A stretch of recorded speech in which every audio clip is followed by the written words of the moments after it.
Hi, and welcome back to BFC Capital. In a landmark decision, the Income Tax Appellate Tribunal यानी कि ITAT की Mumbai bench ने recently affirm किया है the taxpayers' right to offset short-term capital losses from share sales against long-term capital gains. This decision significantly relieves investors, clarifying the distinction between legitimate tax planning and tax evasion. But क्या था ये case, क्या इसका decision था, उस decision से आपको क्या फायदा है, आज की वीडियो में हम इसी बारे में चर्चा करेंगे.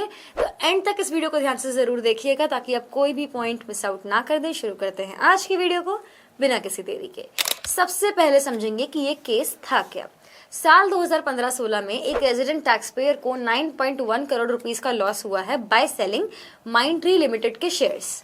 And what he did was he offset this short-term capital loss against the long-term capital gains of 16.8 crores from selling Avendus Capital Private Limited shares. तो जो इस केस का असेसिंग ऑफिसर था उसने इस सेट ऑफ को चैलेंज किया. उसने कहा कि it was a colorable device aimed at tax avoidance. However, ITAT को अपनी रूलिंग में इस पूरे केस के दौरान ऐसा कोई भी एविडेंस नहीं मिला जो ये बताता हो कि उसके ये ट्रांजैक्शन शैम है, स्कैम है, फेक है. एंड उनका डिसीजन था कि जो भी टैक्स पेयर ने किया it was legitimate. They upheld the tax payers right to set off short term capital losses against long term capital gains. But इस केस के डिसीजन से आपको क्या फायदा होगा?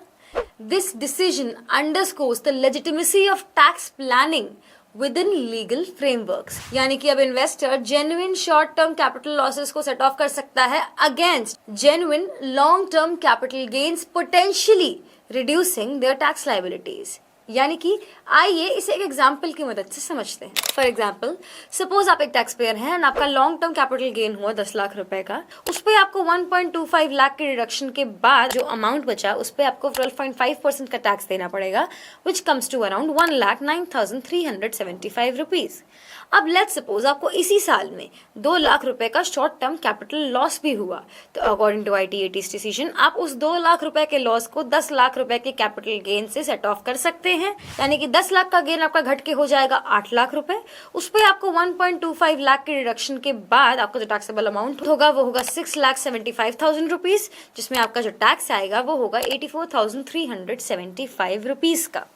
This decision also emphasizes that tax authorities must distinguish between legitimate tax planning and tax evasion, making sure that genuine transactions are not unjustly penalized. Tax experts का मानना है कि the taxpayers are now entitled to adjust, arrange their financial assets to reduce their tax liabilities.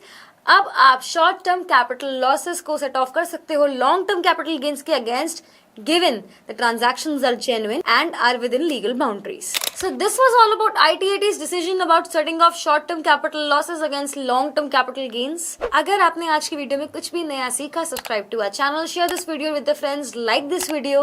If you have any questions, आपको tax planning से related कोई दिक्कत आ रही है, आपको कोई चीज पूछनी है, आप झिझक रहे हैं, you can drop the comments below in the comment section without any worries.